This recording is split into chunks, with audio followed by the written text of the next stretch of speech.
una vez más a este episodio dedicado al estudio del procedimiento ante la Comisión Interamericana de los Derechos Humanos. Me presento, mi nombre es Ricardo Ortega, postulante de la carrera de Derecho bajo la modalidad de subproyecto de Derechos Humanos, conjuntamente con mi compañero Cristian Vargas y Liliana Acuña. Bien, en esta oportunidad exploraremos cómo las personas y entidades pueden acceder al mecanismo y cuáles son las etapas del proceso que de alguna forma impacta y tiene que ver con la justicia internacional. Al contexto. La Comisión Internacional de los Derechos Humanos es un órgano autónomo, de cierto modo dependiente o independiente de la Organización de los Estados Americanos, OEA, que recibe denuncias, como dije anteriormente, de entidades y personas individuales ante casos de violaciones de los derechos humanos, y es la puerta de entrada como tal para posteriormente acceder a la Corte Interamericana de los Derechos Humanos. Para dicho procedimiento se tiene que tomar en cuenta ciertas etapas, y aquí le voy a hacer énfasis o nombrarle algunas de ellas. Primeramente, existe la presentación de la petición, que cualquier persona, grupo o entidad presenta una denuncia escrita formalmente sobre violaciones de derechos humanos cometidas por el Estado o miembro como tal. Posterior a ese procedimiento, se prosigue con la admisibilidad, que es cuando la comisión analiza la petición, cumple ciertos requisitos básicos, agotamiento de recursos, plazos razonables y la competencia de material como tal. Luego se procede a lo que es la fase de fondo. Si la petición es admitida, la Comisión Interamericana de los Derechos Humanos solicita información al Estado y a las peticiones o a los petisorios, y puede realizar audiencias. Continuamente se procede a lo que es el informe de fondo y recomendaciones. La comisión emite un informe con conclusiones y recomendaciones al Estado para reparar las violaciones, garantizar no repeticiones y restituir derechos. Luego se hace una remisión a la Corte Interamericana, que es el siguiente paso, que si bien es cierto, si el Estado no cumple con las recomendaciones dadas, la Comisión puede someter el caso a la Corte Interamericana de los Derechos Humanos, que dicta sentencias vinculantes ante el caso. Las medidas cautelares para este procedimiento suelen ser la situación grave o urgentes de la Corte Interamericana de los Derechos Humanos. Puede dictar medidas cautelares para proteger a personas en riesgo inmediato, incluso no concluir el procedimiento como tal. Como ya conclusión, se hace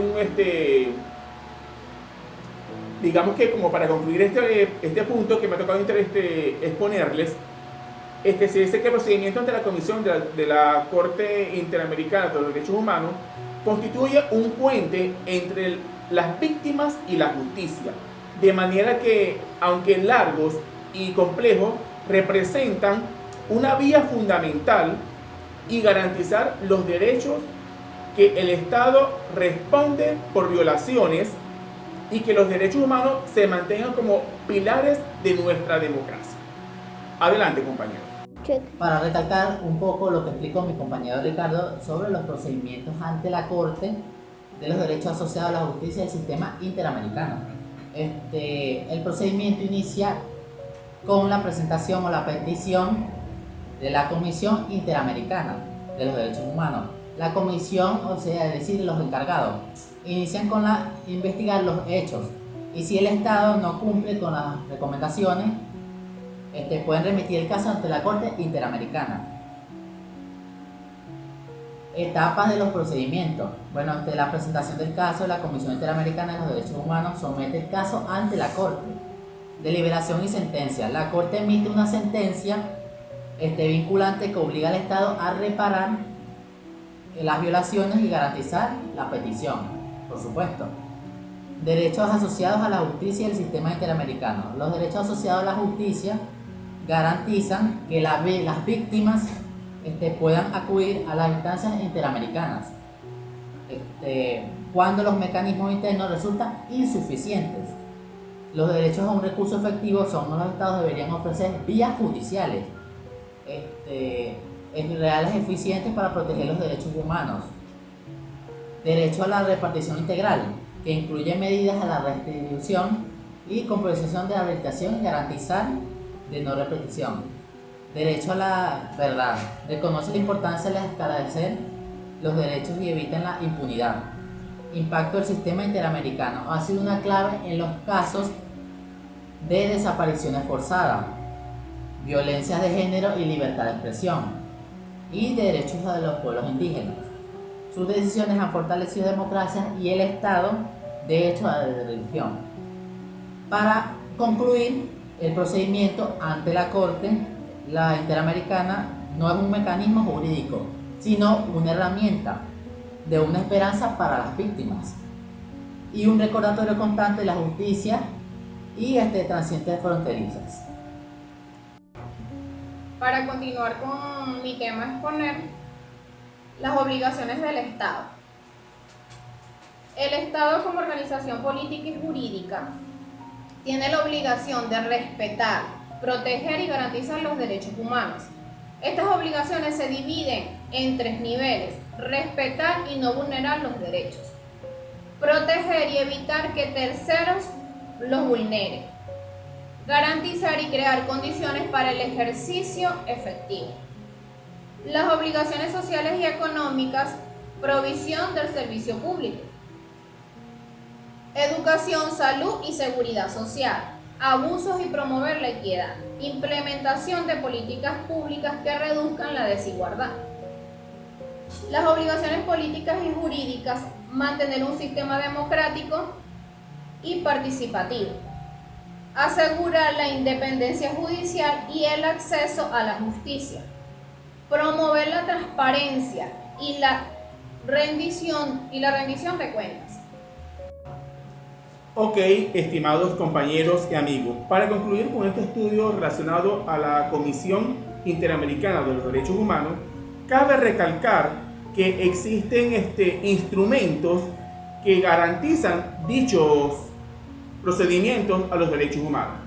En este caso, como principal instrumento, es el pacto o el documento fundacional que se crea o se inaugura como tal los derechos humanos, que es en la fecha de 1948, creando así el documento, como dije anteriormente, que da inicio a la garantía de esos principios como lo es la dignidad y la libertad a la nación.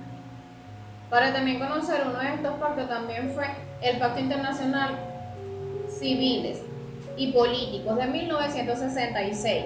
Protege los derechos y participaciones políticas.